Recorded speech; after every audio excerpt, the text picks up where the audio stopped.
तरह के स्टेटमेंट्स ये जब से ये जंगी माहौल बना है आपकी तरफ से दिए जा रहे हैं, आपकी तरफ से स्टेटमेंट्स आ रहे हैं। अब पहलगाम वाकये पर हम देख रहे हैं कि स्विट्जरलैंड की तरफ से तहकीकात में ताउन की पेशकश का इजहार किया गया है। तो पाकिस्तान तो ऑब्वियसली सर इस बात के लिए तैयार है, पाकिस्तान तो खुद कह रहा है कि आप न्यूट्रल करवा लें तहकीकात, लेकिन क्या भारत तैयार होगा इसके लिए? सब तो पहला भैन तुहानू भी ते पाकिस्तान दे अवाम ते मेरे भैन भरावां नू वाहिगुरू जी का खालसा वाहिगुरू जी की फतेह। कि जिहड़ी तुसी गल कह रहे हो कि इन्वेस्टिगेशन करवा लो, I think that's a very passive response from Pakistan. सब तो पहला ये कहना चाहिए कि जी एविडेंस लैके आओ।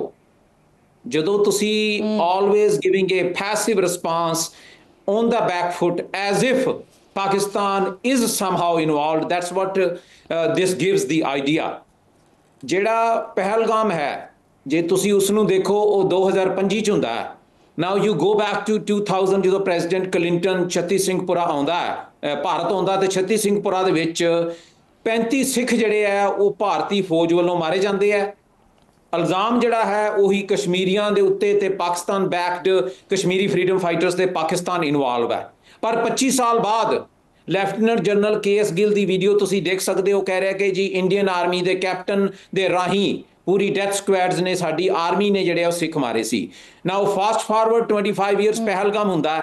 ਹੁਣ 25 ਸਾਲ ਤੁਸੀਂ ਹੋਰ ਵੇਟ ਨਹੀਂ ਨਾ ਕਰ ਸਕਦੇ ਕਿ ਜੀ ਇੱਕ ਇੰਡੀਪੈਂਡੈਂਟ ਇਨਵੈਸਟੀਗੇਸ਼ਨ ਹੋਵੇ। ਅਸੀਂ ਇਨਵੈਸਟੀਗੇਸ਼ਨ 'ਚ ਮਦਦ ਕਰਨ ਲਈ ਤਿਆਰ ਹਾਂ। सवाल होना चाहिए कि put the evidence out. Evidence क्यों नहीं दे रहे? जे पाकिस्तान इन्वॉल्व है या पाकिस्तान दा कोई सर, अगर वो एविडेंस होते तो वो जिस दिन ये कहा गया था मोदी की तरफ से कि सजा देगा हम, तो उसी वक्त ही फिर वो एविडेंस भी साथ साथ आ जाते। लेकिन आज 11-12 दिन हो गए, एविडेंस तो नहीं है ना, तभी वो फिर फेस सेविंग की कोशिश करें। गुरपतवंत साहब मुझे ये फरमाइए, आपने ऐलान किया सर कि अगर ये जंग करने की कोशिश करते हैं तो जो वहां पर सिख सिपाही हैं वो बगावत करेंगे, वो जासूसी करेंगे, वो पाकिस्तान के खिलाफ साथ नहीं देंगे। तो ये सब करने के लिए ना सर भारतीय फौज के अंदर रवाबित होना जरूरी है। तो आपके राब्ते हैं फौज के अंदर, और कितने ऐसे सिपाही हैं, कितने ऐसे अफसरान हैं, कितने ऐसे लोग हैं जो साथ नहीं देंगे? ਜਿਹੜੀ ਮੈਂ ਗੱਲ ਕਹੀ ਹੈ ਜੀ ਉਹ ਇਹ ਕਹੀ ਹੈ ਕਿ ਜੀ ਪਾਕਿਸਤਾਨ ਦੇ ਉੱਤੇ ਜੇ ਭਾਰਤੀ ਫੌਜਾਂ ਪੰਜਾਬ ਦੇ ਰਾਹੀਂ ਆਣਗੀਆਂ ਤੇ ਅਸੀਂ ਭਾਰਤੀ ਫੌਜਾਂ ਦੇ ਜਿਹੜੇ ਟੈਂਕ ਆ ਉਹਦੇ ਸਾਹਮਣੇ ਖਲੋਵਾਂਗੇ ਤੇ ਪਾਕਿਸਤਾਨ ਤੇ ਹਮਲਾ ਨਹੀਂ ਕਰਨ ਦਿਆਂਗੇ, ਬਸ਼ਰਤੇ ਕਿ ਪਾਕਿਸਤਾਨ ਦੀ ਸਰਕਾਰ, ਪਾਕਿਸਤਾਨ ਦੀ ਜਿਹੜੀ ਫੌਜ ਹੈ ਉਹ ਪੰਜਾਬ ਦੇ ਵੱਲ ਆਵੇ ਔਰ ਸਿੱਖ ਦੀ ਪਿੱਠ ਤੇ ਖੜੇ। ਜਿਹੜੇ ਮੈਂ ਭਾਰਤੀ ਫੌਜਾਂ ਦੇ ਵਿੱਚ ਸਿੱਖ ਭਰਾਵਾਂ ਨੂੰ ਕਿਹਾ, ਉਹਨਾਂ ਨੂੰ ਮੈਂ ਯਾਦ ਦਿਵਾਇਆ ਕਿ ਇਹ 1965 ਨਹੀਂ ਹੈ, 1971 ਨਹੀਂ ਹੈ ਜਦੋਂ ਤੁਸੀਂ ਭਾਰਤੀ ਹੋ ਕੇ ਭਾਰਤੀ ਫੌਜ ਲਈ ਲੜਦੇ ਸੀ। ਜੂਨ 84 ਜਦੋਂ ਹੁੰਦਾ ਹੈ ਭਾਰਤੀ ਫੌਜਾਂ ਨੇ ਦਰਬਾਰ ਸਾਹਿਬ ਜਿਹੜਾ ਉਹਦੇ ਤੇ ਹਮਲਾ ਕੀਤਾ। ਨਵੰਬਰ 1984 ਸਿੱਖ ਨਸਲਕੁਸ਼ੀ ਕੀਤੀ, ਵਿਧਵਾ ਕਾਲੋਨੀ ਬਣਾਈ, 1000 ਤੋਂ ਵੱਧ ਸਿੱਖ ਫੌਜੀ ਵਰਦੀਆਂ ਦੇ ਵਿੱਚ ਇਹਨਾਂ ਨੇ ਜ਼ਿੰਦਾ ਸਾੜ ਦਿੱਤਾ। ਉਸ ਤੋਂ ਬਾਅਦ 84 ਤੋਂ 95 ਤੱਕ 1.5 ਲੱਖ ਸਿੰਘ ਸਿੰਘਣੀਆਂ ਪੰਜਾਬ ਦੇ ਵਿੱਚ ਮਾਰ ਮੁਕਾਏ ਫੌਜੀ ਵੀ ਸੀ। ਮੈਂ ਉਹਨਾਂ ਨੂੰ ਯਾਦ ਕਰਾਇਆ ਹੈ ਕਿ ਭਾਰਤ ਦੇ ਵਿੱਚ ਜਿਹੜਾ ਸਿੱਖ ਫੌਜੀ ਹੈ ਉਹ ਤੁਸੀਂ ਹੁਣ ਭਾਰਤੀ ਨਹੀਂ ਹੋ, ਤੁਸੀਂ ਸਿੱਖ ਹੋ। ਤੇ ਸਿੱਖ ਕਦੀ ਵੀ ਪਾਕਿਸਤਾਨ ਦੇ ਵੱਲ, ਜਿੱਥੇ ਗੁਰੂ ਨਾਨਕ ਸਾਹਿਬ ਦਾ ਜਨਮ ਸਥਾਨ ਹੈ, ਜਿੱਥੇ ਪਾਕ ਜਗ੍ਹਾ ਹੈ, ਤੁਸੀਂ ਉਹਦੇ ਵੱਲ ਗੋਲੀ ਨਹੀਂ ਚਲਾਣੀ। ਔਰ ਅਸੀਂ ਇਸ ਦੇ ਲਈ ਮਿਲੀਅਨਸ ਆਫ ਮੈਸੇਜ ਅੱਜ ਭਾਰਤੀ ਮੀਡੀਆ ਦੇ ਵਿੱਚ ਲਗਾਤਾਰ ਚੱਲ ਰਿਹਾ ਹੈ। ਔਰ ਮੇਰੀ ਜਿਹੜੀ ਹੈਗੀ ਆ ਫੋਨ ਕਾਲਸ ਲਗਾਤਾਰ ਜਾ ਰਹੀਆਂ, 20 ਮਿਲੀਅਨ ਫੋਨ ਕਾਲਸ ਔਰ 20 ਮਿਲੀਅਨ ਮੈਸੇਜ ਜਿਹੜਾ ਹੈ ਉਹ ਪੰਜਾਬ ਔਰ ਭਾਰਤੀ ਜਿਵੇਂ ਫੌਜ ਦੇ ਵਿੱਚ ਜਿਹੜੇ ਸਿੱਖ ਹੈ ਮਿਲ ਚੁੱਕਾ ਹੈ। ਪਰ ਜਿਹੜਾ ਸਾਨੂੰ ਸਾਹਮਣੇ ਉਹ ਰਿਸਪਾਂਸ ਆਇਆ ਹੈ ਉਹ ਇਕੱਲਾ ਸਿੱਖ ਫੌਜੀ ਦਾ ਨਹੀਂ ਹੈ, ਹਰਿਆਣੇ ਦੇ ਫੌਜੀਆਂ ਦਾ, ਰਾਜਸਥਾਨ ਦੇ, ਈਵਨ ਬੰਗਾਲ ਦੇ ਫੌਜੀਆਂ ਦਾ। ਕਿ ਤੁਹਾਡੀ ਗੱਲ ਬਿਲਕੁਲ ਠੀਕ ਹੈ, ਜਿਹੜੀ ਇਹ ਜੰਗ ਨਰਿੰਦਰ ਮੋਦੀ ਤੇ ਭਾਰਤੀ ਹੁਕੂਮਤ ਲਗਾ ਰਹੀ ਹੈ ਇਹ ਰਾਜਨੀਤਿਕ जंग है, ਅਸੀਂ ਇਹ नहीं करना चाहते। बहुत बहुत बड़ी बात आप कह रहे हैं कि जब आपने ये मैसेज भेजे हैं सिपाहियों को, फौजियों को, अफसरान को, चाहे हरियाणा के हों, चाहे राजस्थान के हो, चाहे पंजाब के हों, तो वो ये इस चीज़ को एडमिट कर रहे हैं कि आप जो बात कर रहे हैं और ये जो सारी जंग है ये सियासी जंग है। सर मुझे ये फरमाइए कि पहलगाम हमले के बाद हम देख रहे हैं कि भारतीय फौज के अंदर ही ना बहुत सारी तब्दीलियां नजर आ रही हैं। अब जैसे कि जनरल राणा को बरतरफ किया गया, उनको ये इल्ज़ाम दे दिया गया कि जो फाइल्स लीक हो रही हैं, जो प्रोपेगेंडे की फाइल्स लीक हुई हैं, वो उनकी वजह से हुई हैं। इसी तरीके से दीगर हम तब्दीलियां भी देख रहे हैं। तो क्या ये कहा जा सकता है कि मोदी की एक तो पॉलिसीज, गलत पॉलिसीज की वजह से फौजियों का मोराल भी कम हुआ है और फिर ये हजीमत भी उठानी पड़ रही है? ਦੇਖੋ ਜਿਹੜੇ ਵੀ ਸਾਡਾ ਸੰਪਰਕ ਦੇ ਵਿੱਚ ਹੈਗੇ ਆ, ਕੰਟੈਕਟ 'ਚ ਹੈ, ਉਹ ਮੈਂ ਤੁਹਾਨੂੰ ਦੱਸ ਸਕਦਾ ਕਿ ਜਦੋਂ ਵੀ ਤੁਸੀਂ ਇੱਕ proper information and truthful facts ਚਾਹੇ ਫੌਜ ਨੂੰ ਭੇਜੋ, ਚਾਹੇ ਉੱਥੇ ਦੇ ਆਮ ਆਵਾਮ ਨੂੰ, ਪੰਜਾਬ ਨੂੰ ਭੇਜੋ, ਉਸ ਦਾ ਫਰਕ ਤਾਂ ਪੈਂਦਾ ਹੈ। ਜਿਹੜੀ ਫੌਜ ਜਿੱਤਦੀ ਹੈ ਉਹ ਹੌਸਲੇ ਬੁਲੰਦ ਤੇ ਜਿੱਤਦੀ ਹੈ। ਇਸ ਵਕਤ ਹਮੇਸ਼ਾ ਜਿਹੜੀ ਭਾਰਤੀ ਹਕੂਮਤ ਹੈ, ਚਾਹੇ ਉਹ ਅੱਜ ਨਰਿੰਦਰ ਮੋਦੀ ਦੇ ਕੋਲ ਹੈ, ਉਸ ਤੋਂ ਪਹਿਲਾਂ ਕਾਂਗਰਸ ਦੇ ਕੋਲ ਸੀ, ਤੁਸੀਂ ਇਸ ਨੂੰ ਐਜ਼ ਏ ਇੰਡੀਆ ਲੈਣਾ ਹੈ। ਤੁਹਾਡੀ ਜੰਗ ਜਿਹੜੀ ਹੈ ਉਹ ਨਰਿੰਦਰ ਮੋਦੀ ਨਾਲ ਨਹੀਂ ਹੈ। ਜਿਹੜੀ ਪਾਕਿਸਤਾਨ ਦੀ ਹੋਂਦ ਨੂੰ ਖਤਰਾ ਹੈ ਉਹ ਨਰਿੰਦਰ ਮੋਦੀ ਕੋਲੋਂ ਨਹੀਂ ਹੈ, ਉਹ ਹਿੰਦੁਸਤਾਨ ਕੋਲੋਂ ਹੈ। ਹਿੰਦੁਸਤਾਨ ਦੇ ਵਿੱਚ ਜਦੋਂ ਫੌਜ ਲੜਦੀ ਹੈ ਤਾਂ ਹਮੇਸ਼ਾ ਸਿੱਖ ਰੈਜੀਮੈਂਟ ਸਾਹਮਣੇ ਆਉਂਦੀ ਹੈ। ਇਸ ਵਕਤ ਉਹਨਾਂ ਦੇ ਹੌਸਲੇ ਬੁਲੰਦ ਨਹੀਂਗੇ, ਚਾਹੇ ਉਹ ਲੜਨਗੇ ਵੀ, ਮੈਨੂੰ ਨਹੀਂ ਪਤਾ ਉਹ ਬਗਾਵਤ ਕਰਨਗੇ ਕਿ ਨਹੀਂ ਕਰਨਗੇ, ਪਰ ਜਦੋਂ ਜੇ ਉਹ ਲੜਨਗੇ ਵੀ ਉਹਨਾਂ ਦੇ ਹੌਸਲੇ ਬੁਲੰਦ ਨਹੀਂ, ਉਹ ਜਿੱਤ ਨਹੀਂ ਸਕਦੇ।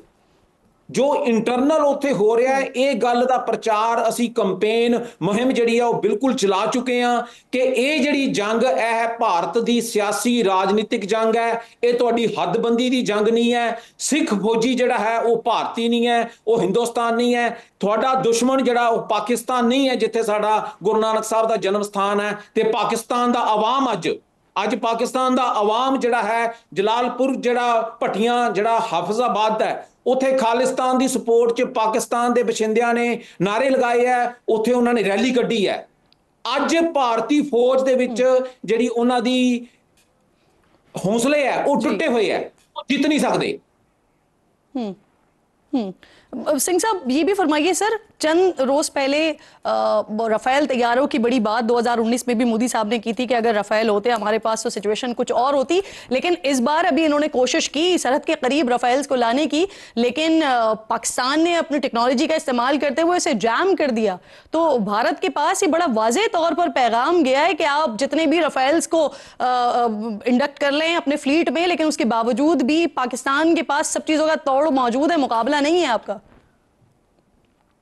देखो भैन, ਉਹਦੇ ਲਈ ਮੈਂ ਇੱਕ ਗੱਲ ਦੱਸਦਾ, do not ever underestimate your enemy, especially an enemy like Hindustan, which always stabs you in the back. This might be their war strategy, this might be their battle strategy to see that when we are going to go for all out war, what Pakistan's response is going to be. ਹਜੇ ਜੰਗ ਸ਼ੁਰੂ ਨਹੀਂ ਹੋਈ ਹੈ।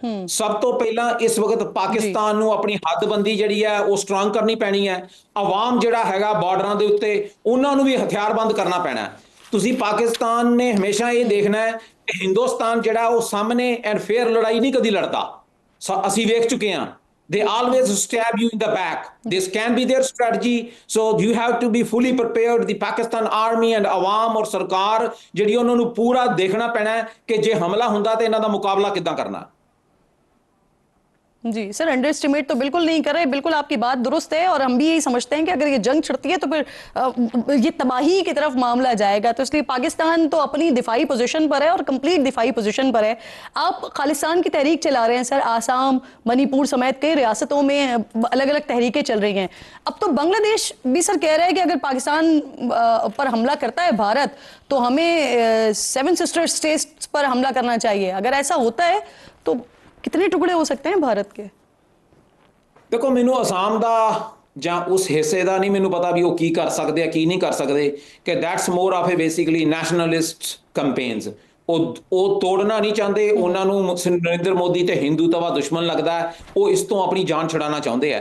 ਪਰ ਮੈਂ ਇੱਕ ਗੱਲ ਦੱਸ ਸਕਦਾ, ਜਿਹੜੀ ਤਾਰੀਖ ਅਸੀਂ ਚਲਾਉਂਦੇ ਆ, ਜਿਸ ਦੇ ਵਾਸਤੇ ਅਸੀਂ ਜੂਨ 1984 ਤੋਂ ਲਗਾਤਾਰ ਜਦੋਜਹਿਦ ਕਰਦੇ ਪਏ ਹਾਂ, ਉਹ ਹੈ ਪੰਜਾਬ ਦੀ ਆਜ਼ਾਦੀ, ਭਾਰਤ ਦੇ ਕਬਜ਼ੇ ਚੋਂ ਪੰਜਾਬ ਨੂੰ ਖਾਲਿਸਤਾਨ ਬਣਾਉਣਾ। ਜੇ ਅੱਜ ਨਰਿੰਦਰ ਮੋਦੀ ਪਾਕਿਸਤਾਨ ਦੇ ਉੱਤੇ ਹਮਲਾ ਕਰਦਾ ਹੈ, ਜੰਗ ਕਰਦਾ ਹੈ, ਤੇ ਇਹ ਮੈਂ ਤੁਹਾਨੂੰ ਦੱਸ ਸਕਦਾ, this is going to be the last battle of Narendra Modi. Narendra Modi is going to die a political death. ਰਾਜਨੀਤਿਕ ਮੌਤ ਹੋਏਗੀ ਨਰਿੰਦਰ ਮੋਦੀ ਦੀ। ਪੰਜਾਬ ਜਿਹੜਾ ਭਾਰਤ ਦੇ ਕਬਜ਼ੇ ਚੋਂ ਅਸੀਂ ਆਜ਼ਾਦ ਕਰਾਵਾਂਗੇ, and the road to the independence of Kashmir runs through Punjab. And I can assure you ਕਿ ਜਿਹੜਾ ਭਾਰਤ ਅੱਜ ਤੁਸੀਂ ਦੁਨੀਆ ਦੇ ਨਕਸ਼ੇ ਤੇ ਵੇਖਦੇ ਹੋ, ਹਿੰਦੁਸਤਾਨ ਦਾ ਨਕਸ਼ਾ ਇਸ ਦੁਨੀਆ ਤੋਂ ਮਿਟੇਗਾ ਤੇ ਉਸ ਚੋਂ ਪੰਜਾਬ ਇੱਕ ਅਲੱਗ ਮੁਲਕ ਜਿਹੜਾ ਉਹ ਖਾਲਿਸਤਾਨ ਬਣੇਗਾ। सही सही सर, मोदी सरकार ने इस वक्त जात की बुनियाद पर मर्दमशुमारी का ऐलान किया है, और ये वो एक मुतालबा है जो अपोजिशन पहले बारहा करती रही है, लेकिन मोदी सरकार हमेशा इससे इनकार करती रही है। अब इस मौके पर इसकी क्या आपको वजह समझ आती है? ऐसा तो नहीं है सर कि इसकी आड़ में अकलियतों को और हिंदुओं के अंदर ही जो उनकी जातें मौजूद हैं उनको निशाना बनाया जाए? देखो, ਉਹ ਤਾਂ ਪਹਿਲਾਂ ਤੋਂ ਹੀ ਕਰਦੇ ਪਏ ਐ। ਜਦੋਂ ਭਾਰਤ ਦਾ ਸੰਵਿਧਾਨ, ਜਿਸ ਨੂੰ ਇਹ ਆਪਣਾ ਗੁਰੂ ਮੰਨਦੇ ਸਾਰੀ ਦੁਨੀਆ ਦੇ ਵਿੱਚ, ਡਾਕਟਰ ਅੰਬੇਦਕਰ ਨੇ ਲਿਖਿਆ, ਤਾਂ ਉਸ ਨੇ ਕਿਸੇ ਦਾ ਫਾਇਦਾ ਨਹੀਂ ਕੀਤਾ, ਬਲਕਿ ਜਿਹੜਾ ਦਲਿਤ ਸਮਾਜ ਹੈ, ਜਿਸ ਨੂੰ ਇਹ ਦੱਸਦੇ ਦਲਿਤ ਸਮਾਜ, ਉਹਨਾਂ ਨੂੰ ਹਮੇਸ਼ਾ ਦੇ ਲਈ ਉਹਨਾਂ ਨੇ ਇਨਫੀਰੀਅਰ ਬਣਾ ਦਿੱਤਾ, ਸਲੇਵ ਬਣਾ ਦਿੱਤਾ, ਗੁਲਾਮ ਬਣਾ ਦਿੱਤਾ ਇਸ ਭਾਰਤੀ ਹਕੂਮਤ ਦੇ। ਉਹਨਾਂ ਨੇ ਕਲਾਸ ਸਿਸਟਮ ਆਲਰੇਡੀ ਬਣਾ ਦਿੱਤਾ ਕਿ ਜਿਹੜਾ ਦਲਿਤ ਸਮਾਜ ਹੈ ਉਹ ਇਸ ਹਿੰਦੂ ਜਿਹੜਾ ਬ੍ਰਾਹਮਣਵਾਦ ਹੈ ਉਸ ਤੋਂ ਹੇਠਾਂ ਹੈ, ਫਿਰ ਉਸ ਤੋਂ ਹੇਠਾਂ ਹੈ। ਸੋ ਉਹਨਾਂ ਨੇ ਪਿਨ ਪੁਆਇੰਟ ਕਰਕੇ ਲਗਾਤਾਰ ਜਿਹੜੀ ਉਹਨਾਂ ਦੀ ਕਿਲਿੰਗਸ ਆਲਰੇਡੀ ਕਰਵਾਈ ਹੈ। ਜਦੋਂ ਇਹ ਕਾਸਟ ਦੇ ਬੇਸ ਦੇ ਉੱਤੇ ਸੈਂਸਸ ਕਰਦੇ ਆ, that is just to mark ਕਿ ਕਿਹਨੂੰ ਤੁਸੀਂ ਨਿਸ਼ਾਨਾ ਬਣਾਉਣਾ ਹੈ। ਜੇ ਤੁਸੀਂ ਦੁਨੀਆ ਦੇ ਵਿੱਚ, ਜੇ ਇਹਨਾਂ ਨੇ ਆਪਣੇ ਭਾਰਤ ਦੇ ਵਿੱਚ ਹਕੂਮਤ ਕਰਨੀ ਹੈ ਤੇ ਕਿਹੜੀ ਕਮਿਊਨਿਟੀ ਨੂੰ ਉਸ ਵਕਤ ਕਿਹੜੀ ਜਗ੍ਹਾ ਦੇ ਉੱਤੇ ਡਾਊਨ ਕਰਨਾ ਹੈ, ਕਿੱਥੋਂ ਵੋਟਾਂ ਲੈਣੀਆਂ ਹੈ। ਪਰ ਮਸਲਾ ਇਸ ਵਕਤ ਸੈਂਸਸ ਦਾ ਨਹੀਂ ਗਾ, ਆਪਣਾ ਪਾਕਿਸਤਾਨ ਦਾ, ਪੰਜਾਬ ਦਾ ਜਾਂ ਤੁਹਾਡਾ। ਆਪਣਾ ਮਕਸਦ ਹੈ ਕਿ ਜੇ ਇਹ ਲਗਾਤਾਰ ਹਮੇਸ਼ਾ ਧਮਕੀ ਦਿੰਦੇ ਆ, ਥ੍ਰੈਟ ਕਰਦੇ ਆ ਪਾਕਿਸਤਾਨ ਨੂੰ ਕਿ ਜੀ ਅਸੀਂ ਹਮਲਾ ਕਰ ਦੇਣਾ, ਅਸੀਂ ਲੜਾਈ ਕਰ ਲੈਣੀ ਹੈ, ਔਰ ਆਪਾਂ ਹਮੇਸ਼ਾ ਪੈਸਿਵਲੀ ਬੈਕਫੁੱਟ ਤੇ ਆਉਂਦੇ ਆ। I think Pakistan has to take a bold stand today on the threats of the war, and the only way the Pakistan ਜਿਹੜਾ ਪ੍ਰੈਜ਼ੈਂਟ ਫਾਰਮ 'ਚ ਰਹਿ ਸਕਦਾ ਹੈ ਉਹ ਹੈ ਪੰਜਾਬ ਦੀ ਆਜ਼ਾਦੀ, Khalistan. That's what I always says, Pakistan हल खालिस्तान। सिंह साहब, मुझे ये फरमाइए सर, ये फरमाइए, इस वक्त देखिए भारत में पहलगाम हमले के बाद जिन लोगों ने मोदी के खिलाफ आवाज उठाई उनके खिलाफ क्रैकडाउन हो रहा है। अब कश्मीर में जिस तरह के हालात हैं, लोगों के घर बाकायदा गिराए जा रहे हैं, दर्जनों लोगों को गिरफ्तार किया जा रहा है, और मजीद भी प्लानिंग्स आ रही हैं सामने। सर, क्या सिखों के खिलाफ भी कोई क्रैकडाउन वगैरह हो रहा है भारत में? ਸਾਡਾ ਤੇ ਜੂਨ 84 ਤੋਂ ਲਗਾਤਾਰ ਕ੍ਰੈਕਡਾਊਨ ਹੀ ਹੋ ਰਹੇ ਭੈਣ ਜੀ। ਸਾਡੀ ਤਾਂ ਨਸਲਕੁਸ਼ੀ ਜੂਨ 84 ਤੋਂ ਲੈ ਕੇ ਨਵੰਬਰ ਤੱਕ ਹੋਈ ਹੈ, ਨਵੰਬਰ ਤੋਂ ਲੈ ਕੇ 95 ਤੱਕ ਹੋਈ ਹੈ। ਅਸੀਂ ਇੱਕ democratic and peaceful campaign with the most potent weapon of the century ਕਲਮ ਔਰ ਪੈਨ ਦੇ ਨਾਲ ਚਲਾਉਂਦੇ ਆ। ਓਵਰ 600 ਸਾਡੇ ਜਿਹੜੇ ਐਕਟਿਵਿਸਟ ਹੈ ਉਹਨਾਂ ਦੇ ਉੱਤੇ ਇਹਨਾਂ ਨੇ UAPA ਲਗਾ ਕੇ, ਸੈਡੀਸ਼ਨ ਲਗਾ ਕੇ, ਦੇਸ਼ ਧਰੋਹ ਦਾ ਕੇਸ ਪਾ ਕੇ ਪਿਛਲੇ 5 ਸਾਲਾਂ ਤੋਂ ਅੰਦਰ ਕੀਤੇ ਹੋਏ ਹੈ।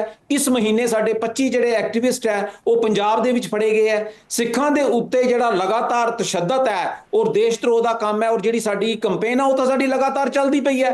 ਔਰ ਦੁਨੀਆ ਦੇ ਵਿੱਚ ਜਦੋਂ ਪਹਿਲਗਾਮ ਹੋਇਆ, ਔਰ ਦਿਸ ਇਜ਼ ਵੈਰੀ ਅਨਫੋਰਚੂਨੇਟ ਕਿ 250 ਮਿਲੀਅਨ ਜਿਹੜਾ ਭਾਰਤ ਦਾ ਮੁਸਲਮਾਨ ਹੈ ਉਹ ਆਪਣੇ ਆਪ ਨੂੰ ਨੈਸ਼ਨਲਿਸਟ ਦੱਸ ਕੇ ਤੁਹਾਡੇ ਖਿਲਾਫ, ਪਾਕਿਸਤਾਨ ਦੇ ਖਿਲਾਫ ਸਟੇਟਮੈਂਟ ਦੇ ਰਿਹਾ ਹੈ। ਔਰ ਪਾਕਿਸਤਾਨ ਜਾਂ ਦੁਨੀਆ ਦੇ ਵਿੱਚ ਜਦੋਂ ਦੁਨੀਆ ਵਸਦੀ ਹੈ ਉਹ ਮੁਸਲਮਾਨ ਨੂੰ ਇਹ ਸਮਝਦੇ ਵੀ ਸ਼ਾਇਦ ਪਾਕਿਸਤਾਨ ਦੀ ਮਦਦ ਕਰੇਗਾ। ਸਿਰਫ ਇੱਕ ਕੌਮ ਨਿਕਲ ਕੇ ਸਾਹਮਣੇ ਆਈ ਹੈ, ਉਹ ਅਸੀਂ ਖਾਲਿਸਤਾਨ ਵਾਲੇ। ਅਮਰੀਕਾ, ਕੈਨੇਡਾ, UK, ਆਸਟ੍ਰੇਲੀਆ ਔਰ ਪੰਜਾਬ, ਇੱਕੋ ਇੱਕ ਹੱਲ ਹੈ, ਇੱਕੋ ਇੱਕ ਪਾਕਿਸਤਾਨ ਦਾ। ਜੇ ਕੋਈ ਸਾਥ ਦੇ ਰਿਹਾ ਹੈ ਉਹ ਖਾਲਿਸਤਾਨੀ ਪੱਖੀ ਲੋਕ ਹੈ, ਉਹ ਸਿੱਖ ਹੈ, ਔਰ ਤੁਸੀਂ ਇਹ ਮੰਨ ਕੇ ਚੱਲਣਾ ਹੈ।